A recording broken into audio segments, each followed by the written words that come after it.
We have an enemy. He is real, and he really wants to take you and me out. That's kind of the summary of what Peter writes in 1 Peter chapter 5 and verse 8. And then in verse 9, Peter writes, resist him, standing firm in the faith, because you know that the family of believers throughout the world is undergoing the same kind of sufferings. Now that's not exactly what I would have kind of expected there. What I expected and kind of hoped for was that Peter would say, resist the devil, and here's how. He doesn't. We've talked a little bit about that when you go back into the book of James, where he says, come close to God and he will come close to you. Resist the devil and he will flee. That's not a very big technical manual on, so how do you resist the devil? I'm not sure I can say, all right, here is step 1, 2, 3, 4. What I can say is to resist the devil. You have to first draw near to God. You have to first come close to God. And you do that in quite a number of different ways. For some people, drawing near to God has to do with getting in touch with nature. For some people, it's music and the arts. For some people, it's deep thinking. For some people, it's activity. For a lot of people, it's meaningful service. When the point is, figure out what helps you draw near to God, and then arrange your schedule so that you can. Whatever else it means, I don't think you can draw near to God without drawing the Scripture into your heart and mind. That we have to immerse ourselves in Scripture. Now, to be careful with the verbiage there, because when I say that, it sounds like you need to drop everything else in your life and you just need to read the Bible. That's it. No more anything else. Quit your job, let somebody else take care of the responsibilities that you normally do, and you just read that Bible. That's not what it means. That is way not what I'm trying to communicate. My thing, though, is if we don't reserve a time, I believe when we can, daily, and honestly, many, even most of the days in our lives, we can reserve a time to immerse ourselves in Scripture.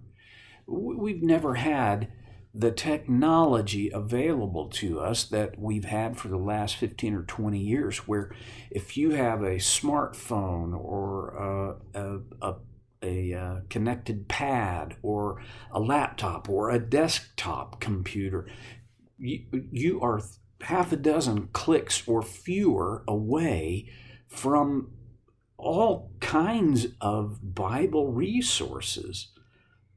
My favorite, because it's so easy to get to, I have two that I go to. One is the U version of the Bible. It's absolutely free. You can download it onto your smartphone or other device, and dozens and dozens of versions and translations of the Bible in nearly all the known languages, very nearly. They're getting there. And here's the other part. If you, there are a lot of people who struggle to read, and I get that. There are other people who have an hour or more commute every day to and from their job. You can't read while you drive, but it has a audible option. You can click and it will read the Bible to you. Well, I guess what I'm trying to say is there are fewer and fewer excuses.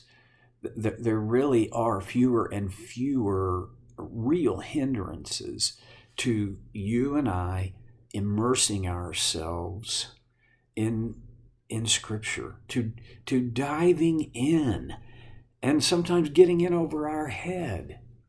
You don't have to understand everything you read or listen to in terms of the Scripture. There's a lot of it that you're just not going to be able to understand. I don't think that's a reason to not read it.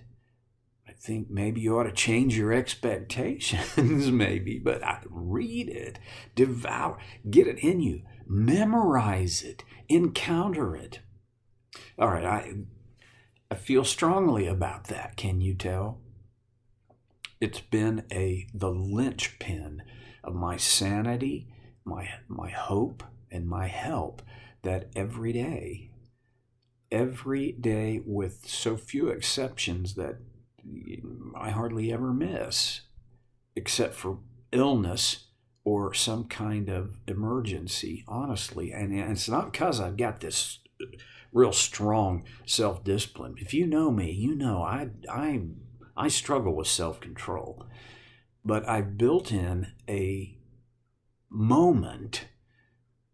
It started out just a few minutes a day and moved to a few more, and now I treasure the quiet moments, the quiet minutes I get to spend reading Scripture.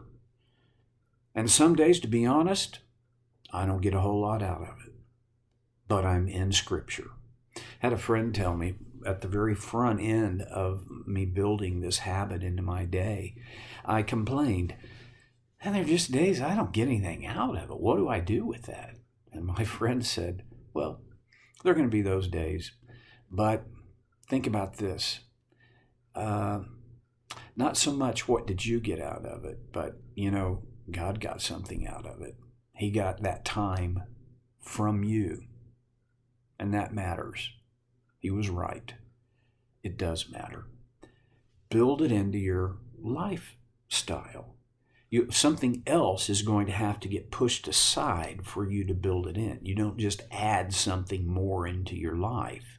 You have to say no to something so you can say yes to something else. This helped me.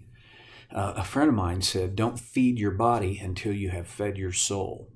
Meaning, first thing in the morning. I am not a morning person, but I have discovered that first thing in the morning is way better for me than any other time of day. Well, all right. I think that's enough to just say, to come close to God, to draw near to God, begins with immersing ourselves into His heart and His mind in Scripture. And then all of the other things, the way He's wired us, His provision in nature and the world around us, other people, these things are also wonderful, important, even powerful gifts for helping us come close to Him. But Peter writes, resist the devil, resist him, standing firm in the faith, because you know that the family of believers throughout the world is undergoing the same kind of sufferings. Here's something that's pretty important to remember. None of us are in this alone.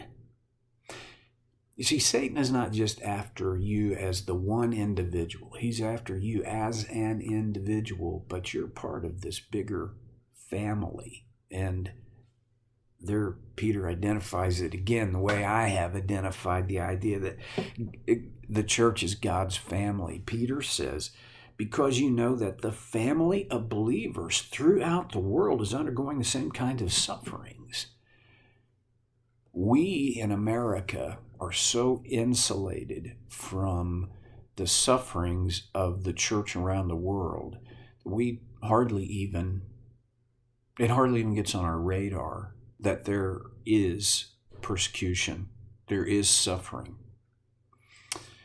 Today, I am told, I've read, that there is more persecution of Christians today, and I'm just talking about the number of incidents, than there has ever been in all of time. And when you consider that early on there was a severe and widespread persecution of Christians in the first and second centuries, right up until about the third century, when Constantine decided Christianity would be the religion of Rome, the church is persecuted. It's not like, well, boy, our inconvenience does not equal persecution. I've said that a bazillion times probably. One of the reasons I say that is because I've got to remember that. Yeah, I have little inconveniences in my life, but I'm not persecuted. I don't suffer for my faith. I might at times be uncomfortable. Personally, I have never been rebuked for being a Christian or acting like a Christian or speaking like a Christian. I really haven't. Now, there are times when I felt kind of, maybe this is, I feel ashamed to tell you, but there are times when I have been embarrassed to talk about my faith. But that's not persecution. That's not suffering. Peter says, Satan he is present. He is alive. He is active. Satan is like a roaring lion. He's my enemy. He's on the prowl, seeking who he can devour. I better be alert and sober-minded because he is out there, and I better resist him. And one of the reasons to resist him is bearing in mind this is happening to my brothers and sisters in this family all across the globe. To resist Satan is not an exceptional thing. It's not like, well, some people are just going to have to hunker down and resist more. That's just the way it is. We're all wired differently, and our backgrounds have different nuances, so that our history and our experience and our memory banks they're not the same. But so we have certain weaknesses that may seem unique or not universal, but we are all universally under attack. Don't get it in your mind that you're a victim. You're not. You're normal. I'm saying this because I need to hear it. This idea of, gosh, seems like they have it so much better than me. No, they don't. They may appear to, but they don't. We are all universally under attack. Some people don't know it. Others pretend it isn't happening. And honestly, people who have pretty much sold out to the enemy are his attacks are less poignant because he doesn't need, they're already captive. He doesn't need to be on the attack. He has them. But when you follow Christ, you become his target. And you're in this with God's family across the globe. Two quick applications. One is, say no to something today so you can say yes to significant, important, intentional time to draw near to God. Okay? Second thing is, pray for the persecuted church and call out to God for his mercy. Because our brothers and sisters, the family of God across the globe, is under attack. I don't mean anything political about that. I'm just saying there is this reality. Pray. pray for our brothers and sisters across the globe who are suffering for the sake of Christ. I'll see you next time on Soul Care with Stevie Boy.